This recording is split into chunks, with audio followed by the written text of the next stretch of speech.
और अब बात आज के तीसरे भारत रत्न की, जिनके नाम का आज ही ऐलान किया गया, जो सीधे तौर पर नाम कांग्रेस पार्टी से जुड़ा हुआ है। कांग्रेस के नेता और पूर्व प्रधानमंत्री नरसिम्हा राव को सरकार ने भारत रत्न देने का ऐलान किया है।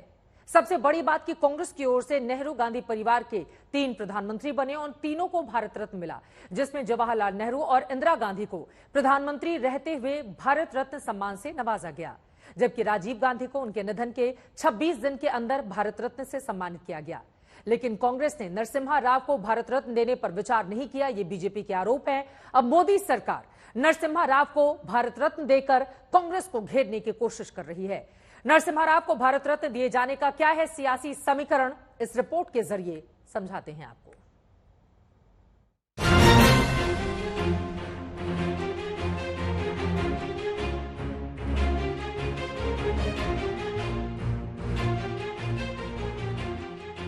पीवी नरसिम्हा राव, बीजेपी का मिशन दक्षिण, टारगेट राज्य तेलंगाना, आंध्र प्रदेश, एजेंडा कांग्रेस के परिवारवाद पर प्रहार। ये चोट है मोदी सरकार की कांग्रेस के परिवारवाद पर। वो कांग्रेस जिन पर बीजेपी बड़े नेताओं को नजरअंदाज करने का आरोप लगाती है।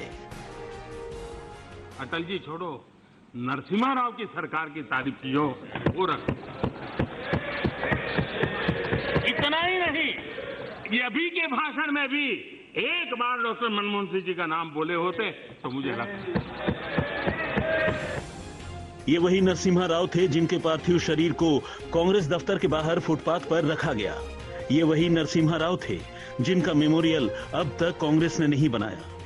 परिवार नरसिम्हा राव का अंतिम संस्कार दिल्ली में करना चाहता था, लेकिन आरोप है कि दबाव बनाकर उन्हें आंध्र प्रदेश भेजा गया। और इस पूरे खेल में राजनीतिक विशेषज्ञ सोनिया गांधी की भूमिका को कटघरे में खड़ा करते हैं, क्योंकि राव सरकार ही थी जिसने बोफोर्स केस को खत्म किए जाने वाले दिल्ली हाईकोर्ट के फैसले के खिलाफ अपील का निर्णय लिया। और सोनिया को लगता था कि नरसिम्हा राव उन्हें जेल भेजने का प्लान तैयार कर रहे हैं। यही वजह है कि जब बीजेपी के इस दांव में कांग्रेस की बधाइयां भी खाना पूर्ति से नजर आ रही हैं।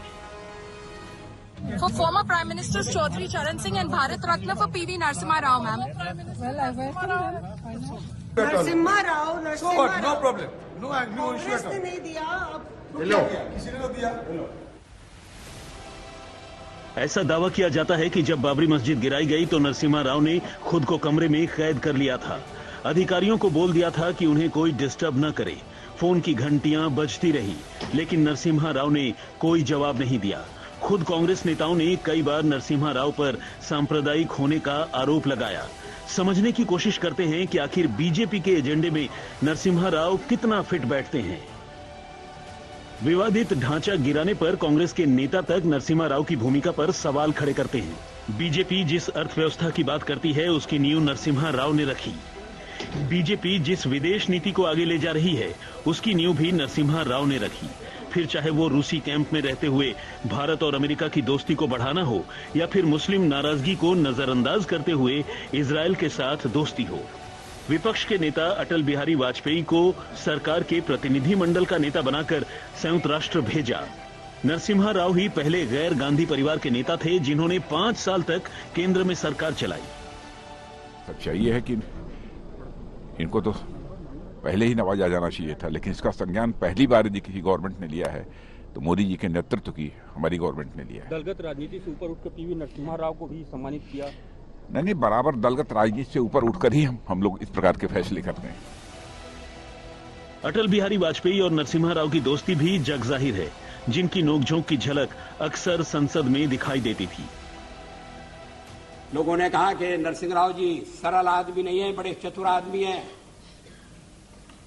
ये मत समझिए कि वो केवल देश की एकता का प्रदर्शन करने के लिए भेज रहे हैं।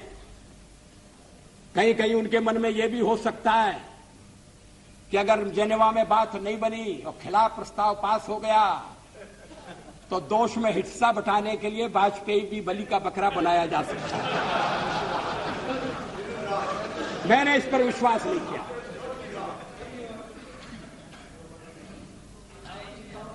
हम एक दूसरे की सदाशयता पर भरोसा करते हैं।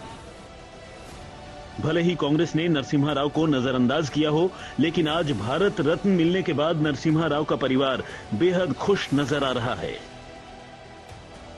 We are very honored that Mr. Narasimha Rao has been conferred the Bharat Ratna.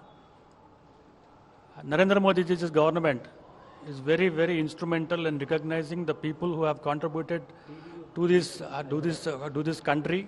This is a great happy moment that central government has announced, Modi garu announced Bharat Ratna to PV garu. This is a great recognition. I am so happy. अब समझने की कोशिश करते हैं कि कैसे Narasimha Rao BJP के चुनावी एजेंडे में फिट बैठते हैं। नरसिम्हा राव आंध्रा और मौजूदा वक्त में अलग हुए तेलंगाना के कद्दावर नेता रहे हैं। पिछले चुनाव में बीजेपी ने तेलंगाना की 17 सीटों में से 4 सीटें जीती थी। वहीं इस बार विधानसभा चुनाव में बीजेपी का वोट प्रतिशत तेलंगाना में 7 से 14 हो गया है। यानी बीजेपी को इस बार तेलंगाना की 17 सीटों में ज्यादा सीट की उम्मीद है। वहीं आंध्र प्रदेश की 25 सीटों में बीजेपी खाता तक नहीं खोल सकी। वहीं आज तक के सर्वे की बात करें तो टीडीपी 17 और वाईएसआर-सीपी को 8 सीटें आ रही हैं। टीडीपी चीफ चंद्रबाबू नायडू ने 2 दिन पहले दिल्ली में बीजेपी के आला नेताओं से मुलाकात की, जिनके एनडीए में शामिल होने की अटकलें हैं। लेकिन इस बीच जगन मोहन रेड्डी भी कल देर रात बीजेपी नेताओं से मुलाकात करने पहुंचे।